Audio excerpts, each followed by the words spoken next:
Jesus remind us to rejuvenate this day, this worship hours, worship for ourselves with the Holy Spirit. Come on.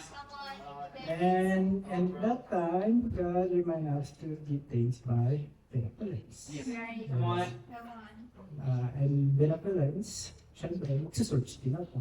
Okay, At sabi ko, it's a big research about benevolence. It's emphasize kindness, Right. goodwill, charitable. Dadagdag ko natin dito sa charitable na sinasabi niya. Maalala ko yung nag-a-apply ako ng trabaho, sinasabi ko sa interview, I can work in charitable situation. Ngayon ko lang naiintindihan yung charitable. Ganun pala, nag-overtime pala ako nung humingi ako ng overtime pay. Pero ngayon lang pala na kailangan gumawa tayo ng magandang kindness. Wala tayong humingi kapalit. Yeah. And dahil sa benevolence, I read to the scriptures of Acts 20. Verse, Acts chapter 20, verse 32 to 35. Now I commit you to God and to the word of His grace, which can build you up and give you an inheritance among all of those who are sanctified. I have not committed anyone silver or gold or cloth. Come on. Ye yourself know that these hands of mine Come on. have supplied my own needs and the needs of my companions. In everything I did, I showed you that by this kind of hard work, we must help the weak. Remembering the words the Lord Jesus Himself said, it's more blessed to give than to receive. Come on. Diba? And this team, na napagtanto ko na meron palang team itong Acts 20 na to. So the first is, what's it? Selfless service and integrity. Come on.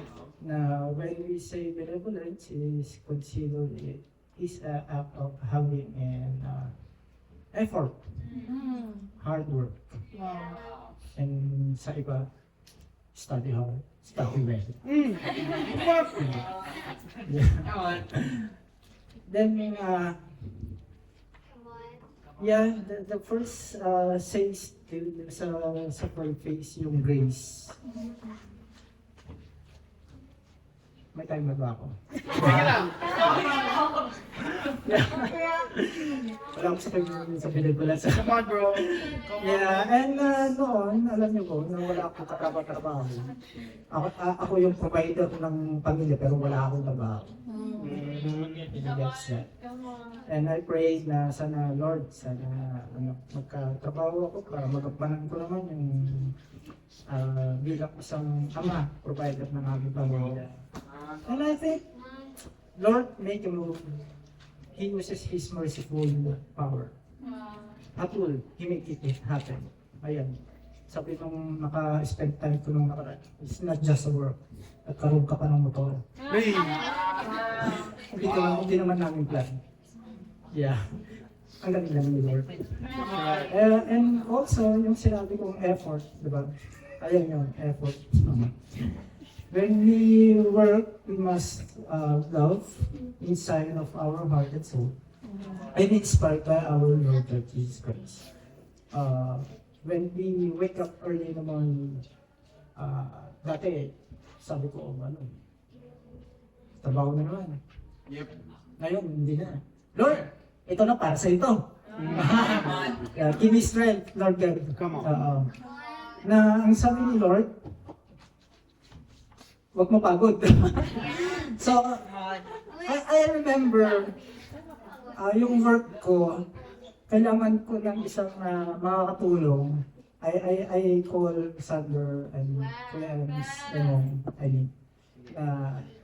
gano'ng kahirap yung work ko, delivery rider. But we're not using a motor, but we are walking. Di ba, napakahirap. Kumbaga, tapos makakapag ka pa ng mga ibang mga strangers. Pero pinapasuggest naman natin. And yung every first motivation in a day, siyempre si Lord Jesus Christ. And when we say Lord Jesus Christ, we also talking about our church. Since we are the body of the church. Yep. Yun yung talent natin sa ating kamay. Sino yung mga kamay ni Lord dito? Sino yung mga feet ni Lord? Wow. And now this talent that we have or blessed, or it belongs to who created the love. And it's right and just. Reminiscing lang, yung ginawa ni Lord Jesus Christ doon, yung di natin naman siya napansin na napagod siya, na nagpakain ng 5,000, nagpagaling ng mga may sakit, we feel na napagod kaya siya. I don't think so. Pero, rest assured, sabi niya, when you come to me, may rest ka. Ayun, sana ganoon tayo every day na yung effort natin is for the church, for those who needs the love, intangible and tangible. And all of those, the joy of giving, and through us, our generosity will result in thanksgiving to God. And I'm gonna call my love. Good morning. Sige. Today, it is about benevolence. Benevolence is kind, generous, and willing to share. Hindi yung napipilitan tayo dahil obligasyon natin yan, di ba? Yes. From the scripture of Acts 20 verse 30, sabi nga nila, it is more blessed to give than to receive. In here, we can see that the giver is more blessed than the receiver. But the giver will be blessed kasi i-bless tayo ni God na nandun na makakapag-share pa tayo ng more sa community. This is not only means by money, but in the form of kindness, generosity, and compassion in our lives. And you will see how blessing will grow within us. You know, how others, but also not in our others, but in also our lives. Paano nga ba ito sa totoong buhay? When you see a classmate, co-workers, or fellow disciples, or in our family na nag-struggle, huwag niyo siyang i-ignore. Tulungan niyo siya, gano'n. Have a simple spend time, advice, or give some solution to their problems. It's a form of benevolence. And someone kasi pag minsan is nadi-discourage sila kasi hindi sila napapansin. Di ba, parang yung grupo lang natin, yun lang yung nakikita natin.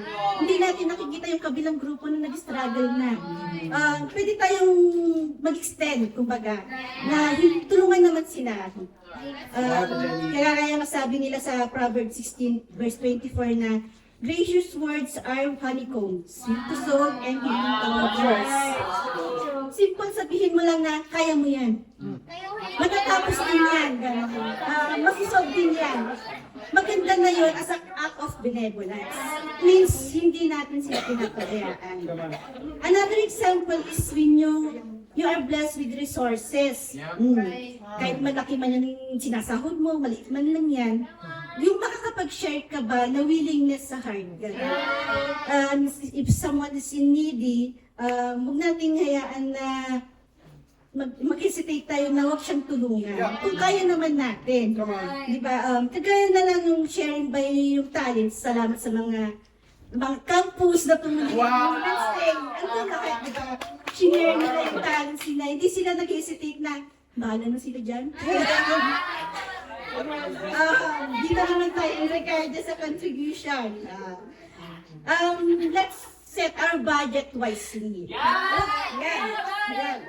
Huwag na natin siyang, kung nasa yung budget budget natin, yun yung lang gagamitin natin for our resources. Huwag tayong mag-extend na beyond our budget. Set aside wisely kung ano yung needs mo, yung wants mo, at saka yung obligation mo. So, dapat dito nauuna yung needs mo. Yung obligation mo, wag na yung wants, okay na lang yun. Set aside mo na yun. Kasi di ba sabi nga nila, if you go beyond your budget, doon ka talaga mawawala sa lineup mo. So, dapat natin i-line up i-list natin yung budget natin, kung ano yung mga dapat na una, at ihuli kung ano yung mga wants lang na pwede namang hindi pwede, ay pwede naman hindi na natin siya makuha. Kung may sobra, okay, iserve mo na lang sa kanya. So, benevolence does not always means money talaga. Yung willingness natin sa heart, give some time, attention, and simply listening to our fellow disciples, to our friends, maybe siguro forgiveness na rin sa mga nagkasala sa atin, is act of benevolence. Come on. So in our daily lives, let's remember, benevolence is not about how much we give, but how much we are willing to serve and to give to God. Yeah. As Galatians 6 verse 9 reminds us, let us not become weary in doing good. For at the proper time we will reap and harvest, and we will do give up. Yeah. Come on. By helping or giving the people who receive our help, we're storing up their faith to God. Hindi lang yung nabuhayan sila, naturuan pa natin silang magdasal. Pagdadasal ka rin nila na para sa susunod, mas marami ka pang maibigay, may share sa atin. Yan. So friends and family, let's plant seed of kindness every day. At home, in school, in our environment, and our community, especially in our church. Amen. Because God can give us more. Even a small act of benevolence is change our life. Yan. And may we all choose to live generously, with generous heart, and don't hesitate to help. Yun yung point. Don't hesitate to help. Thank you.